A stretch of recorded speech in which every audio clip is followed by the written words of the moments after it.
नमस्कार साथियों, स्वागत है आप सभी का आपके अपने YouTube चैनल पर, जहां हम लेकर आते हैं शिक्षा विभाग से संबंधित खबरें आपके लिए।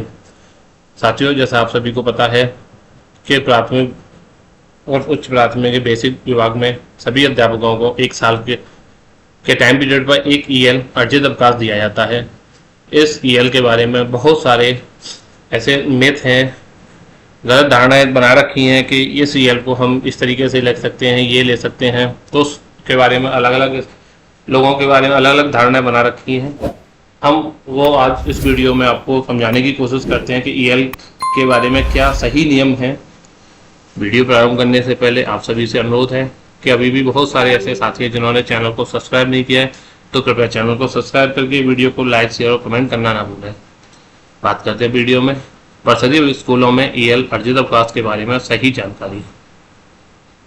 परिषदीय स्कूलों में कार्यरत शिक्षकों के लिए अवकाश नीतियों को लेकर अक्सर भ्रम की स्थिति बनी रहती है। खासतौर पर अर्जित अवकाश अर्न लीव EL के नियमों को लेकर कई गलतफहमियां फैली हुई हैं, जिसका जिक्र सोशल मीडिया और शिक्षक समुदायों में देखने को मिलता है।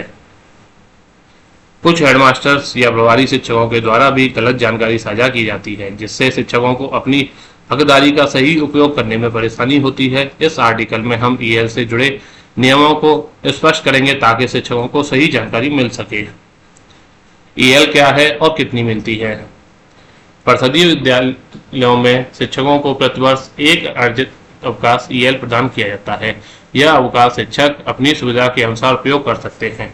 EL का उद्देश्य शिक्षकों को उनके कार्यकाल के दौरान अर्जित श्रम का लाभ देना है। यह एक ऐसा अधिकार है जिससे शिक्षक अपनी जरूरत और योजना के हिसाब से ले सकते हैं।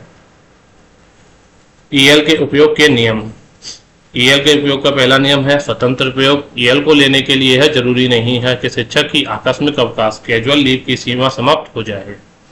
EL और CL दो अलग अलग प्रकार के अवकाश है और इनके उपयोग के लिए कोई क्रमबद्ध शर्त लागू नहीं होती है, इसलिए यह कहना गलत है कि CL खत्म होने के बाद ही EL लिया जा सकता है। यहाँ पर हम EL को कभी भी ले सकते हैं, भले ही हमारी CL बच रही हैं या नहीं बच रही हैं, इससे कोई फर्क नहीं पड़ता है। नंबर 2, एक साथ उपयोग। EL को एक साथ लेने की कोई पाबंदी नहीं है। शिक्षक अपनी आवश्यकता के अनुसार इसे एकमुश्त या अलग अलग समय पर उपयोग कर सकते हैं, बशर्ते यह स्वीकृत होनी चाहिए। बिना स्वीकृति के हम EL नहीं ले सकते हैं। EL को पहले स्वीकृत कराना पड़ता है, यह एक बेसिक नियम है। स्वीकृति प्रक्रिया। EL को जिला बेसिक शिक्षा अधिकारी BSA द्वारा स्वीकृत किया जाता है। शिक्षकों को उसके लिए निर्धारित प्रक्रिया का पालन करना होता है। पहले आपको EL ऑनलाइन की HRMS पोर्टल पर फिल करनी पड़ेगी। उसके बाद BSA साहब द्वारा जो EL मंजूर कर दी जाएगी, तभी आप उसे ले सकते हैं।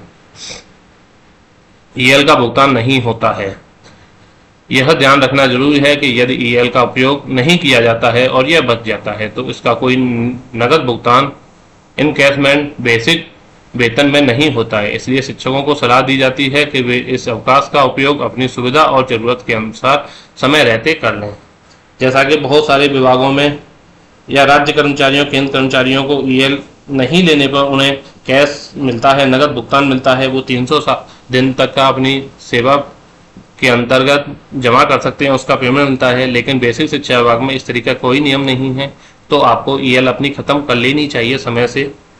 यह हम आपको सजेस्ट करेंगे। भ्रम और उसका निवारण। EL के संबंध में क्या क्या भ्रम है और उसका क्या निवारण हो सकता है। कई हेडमास्टर्स या प्रभारी शिक्षकों द्वारा यह भ्रम फैलाया जाता है कि EL को CL के बाद ही लिया जा सकता है और इसे एकमुश्त नहीं लिया जा सकता। यह पूरी तरह से गलत है। ऐसा कोई प्रावधान शासनादेश या नियमावली में मौजूद नहीं है। शिक्षकों को चाहिए कि वे अपने अधिकारों की जानकारी स्वयं रखें और किसी भी भ्रामक जानकारी पर भरोसा करने से पहले आधिकारिक दस्तावेजों या संबंधित अधिकारियों से पुष्टि करें। निष्कर्ष। अर्जित अवकाश EL शिक्षकों का अधिकार है जिसे वे अपनी सुविधा के अनुसार उपयोग कर सकते हैं। इसे लेकर फैलाए जा रहे भ्रम से बचने के लिए शिक्षकों को जागरूक रहना चाहिए और नियमों की सही जानकारी रखनी चाहिए। यदि कोई संदेह है तो BSA कार्यालय से संपर्क कर स्पष्टता प्राप्त की जा सकती है। शिक्षकों को अपने हक का उपयोग करने में संकोच नहीं करना चाहिए ताकि वे अपने कार्य और निजी जीवन में संतुलन बनाए रख सकें। अगर कोई आपको गलत जानकारी देता है तो आप BSA कार्यालय से भी इसके बारे में जानकारी ले सकते हैं कि क्या नियम है और उसी के अनुसार अपना कार्य करें, अपनी छुट्टी लें।